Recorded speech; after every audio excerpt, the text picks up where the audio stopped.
Welcome back to The Breakdown with me, NLW.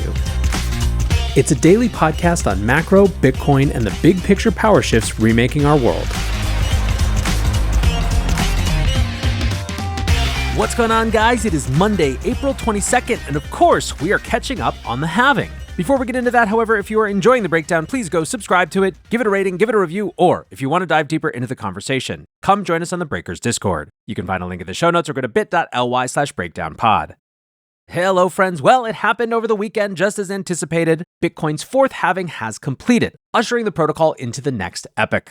The network's programmatic monetary policy adjusted right on schedule at block 840,000, bringing the issuance schedule for the hardest money on Earth to 3.125 Bitcoin per block. The halving occurred late on Friday night on the East Coast, but still happened on April 20th in UTC time. This halving featured a fee war unlike anything we've seen before, as users bid to place a transaction in the historic block.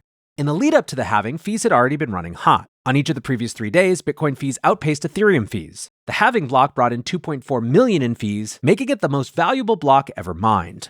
During previous cycles, mining the halving block has been nothing but a vanity achievement for mining pools. So what's different now? The rise of ordinals over the past year has meant there was a significant monetary value attached to the achievement as well. Most of you already know all about this, but the ordinals protocol is based around the order that individual sats are produced, giving each sat a unique identifier. Ordinals enthusiasts have designated the first sat produced in each halving block as the Epoch sat. None of these ultra-rare sats have ever been sold, so it's difficult to put a price tag on them. A more common rare sat, however, was sold for $100,000 in January, and some ordinals collectors believe the Epoch sat could sell for over $1 million.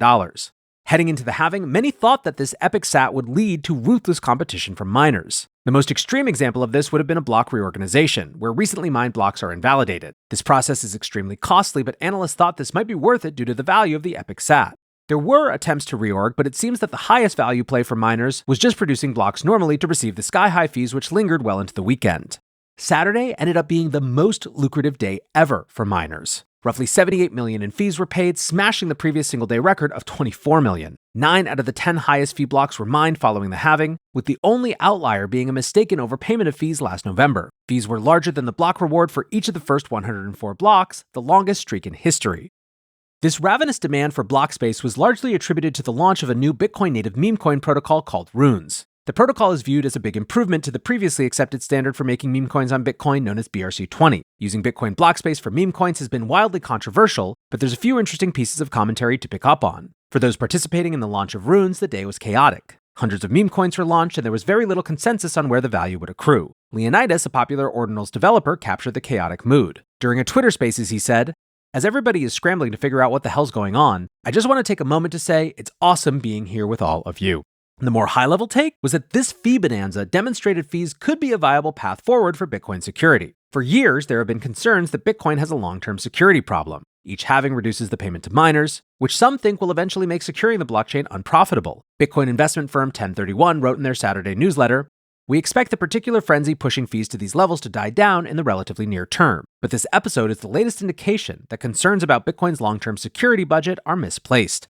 CASA Chief Security Officer Jameson Lopp tweeted, "Bitcoin is on a record 100-block streak of transaction fees exceeding the block subsidy. Great to see the experiment playing out and proving the theory that fees can sustain the thermodynamic security budget." Nick Bhatia and Joe Consorti wrote in the Bitcoin Layer that this could be a, quote, preview of what's to come in Bitcoin mining economics decades from now. As Bitcoin monetizes into a 10 trillion plus asset, demand for the network is orders of magnitude larger than today, and we've had a few more halvings. Hello, Breakers. Today's episode is sponsored by Ledger.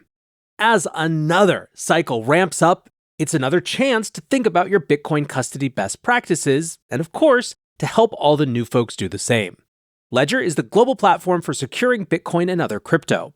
Ledger combines both hardware wallets and the Ledger Live app to offer the best way to buy, sell, swap, and stake without sacrificing on security or self-custody. Ledger features cutting-edge technology in the form of a certified secure chip and a proprietary operating system, but also brings ease of use.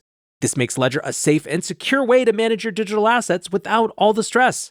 Check out the link to the Bitcoin Ledger Nano in the show notes. 5% of all sales of the Bitcoin Ledger Nano go to support Bitcoin development. Thanks once again to Ledger for supporting The Breakdown.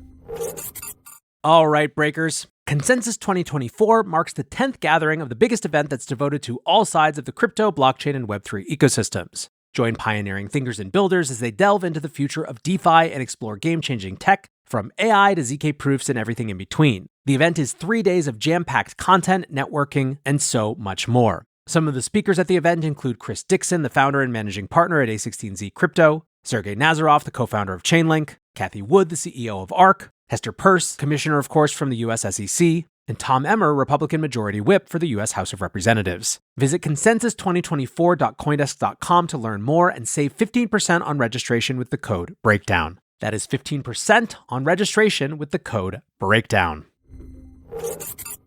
So obviously, one day of record fees doesn't prove that the long-term problem is solved. However, it does demonstrate that fees could be a viable source of security funding if there's a reason to use the blockchain more often. And although the average fee on halving day reached $128, the frenzy does appear to be mostly over. Average fees are now back down below $10 per transaction, which of course means that with the temporary boost fading, miners will need to make do once again with the reduced block rewards. There was tons and tons of commentary on this stuff. Investor Dan Held wrote, "High fees on Bitcoin give us a preview of what's to come. If how you use Bitcoin doesn't work in a high-fee environment, you're going to eventually have a problem."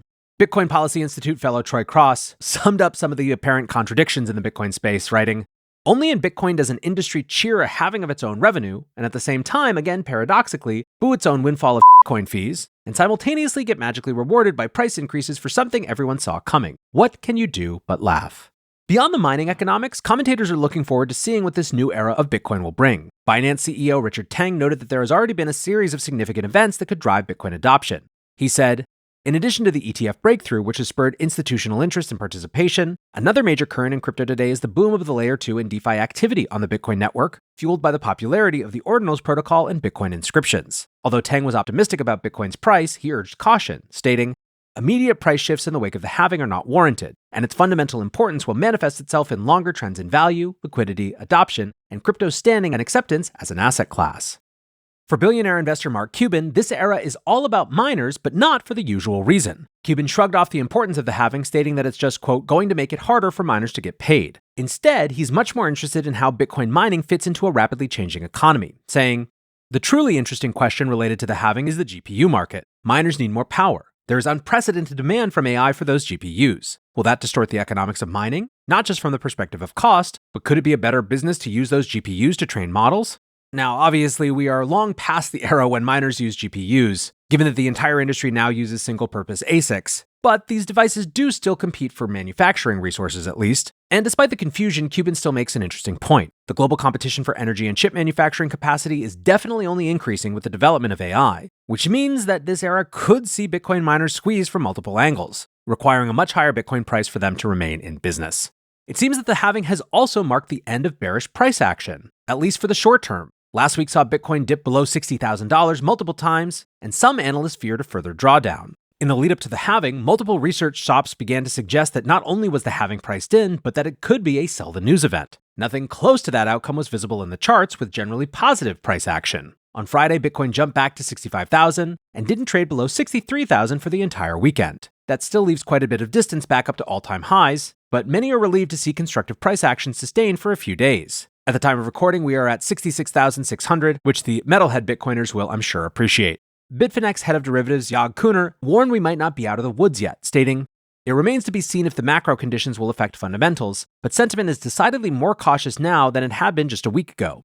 Coinbase analyst David Hahn is also wary of a post-halving correction, writing, "Given the elevated levels of realized year-to-date volatility, a further move downwards is well within the realm of possibility. That said, options pricing and on-chain metrics still indicate constructive cyclical positioning, even as traders appear to be preparing for possible chops lower in the near term." CoinCover head of strategy Duncan Ash is convinced that once volatility declines, Bitcoin's price will settle at higher levels. He suggested that a post-halving price increase will, quote, "restore a closer balance between the number of buyers and sellers and settle the market. In addition, the industry will emerge with more users, a higher market cap, and greater liquidity." The large and obvious price driver behind the halving is the reduction in new supply. Many argue that Bitcoin has reached a point where supply reduction is an insignificant factor compared to the regular daily volume of trading. And while that might be a realistic take, the narratives behind a supply reduction are still a very easy story to tell. The most obvious comparison is with ETF flows, which flipped positive on Friday to record almost 60 million in net inflows. Post-halving, around 450 Bitcoin will be created each day. Friday's ETF flows were then just enough to counteract the block reward. Post-halving, that relatively unimpressive day of ETF demand will be double new Bitcoin issuance. This is, of course, what we talked about a couple times over the weekend and on Long Read Sunday, the narrative power of the halving being some of the most profound power that it has. I think the point here that ETF flows give it a new denominator, basically, a new specific comparison. In other words, how many of the days Bitcoin produced were eaten up by the ETF inflows makes it all the more powerful.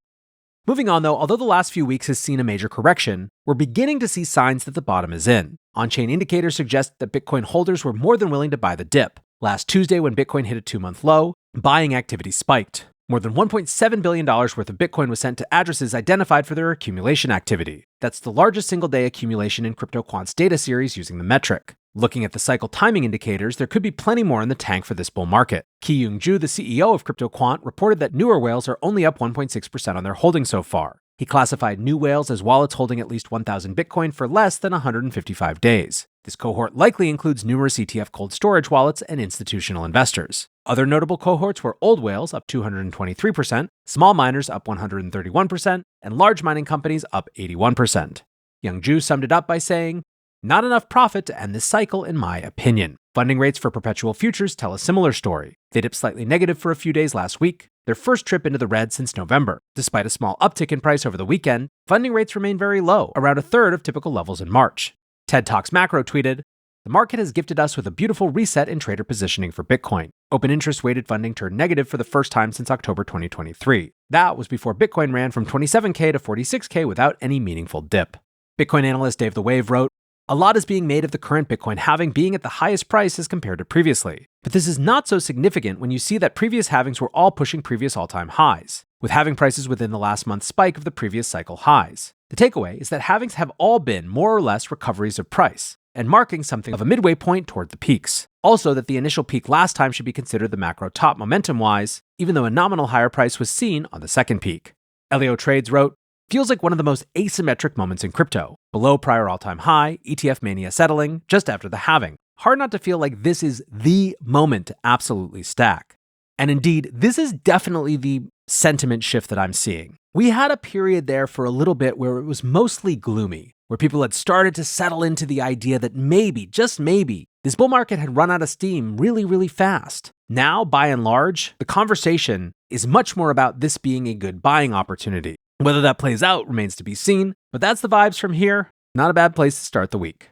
Anyways, guys, that is going to do it for today's breakdown. One more big thank you to my sponsor for today's show. Check out the Ledger Bitcoin Orange Nano. 5% of your purchase will go to support Bitcoin development. Until next time, be safe and take care of each other. Peace.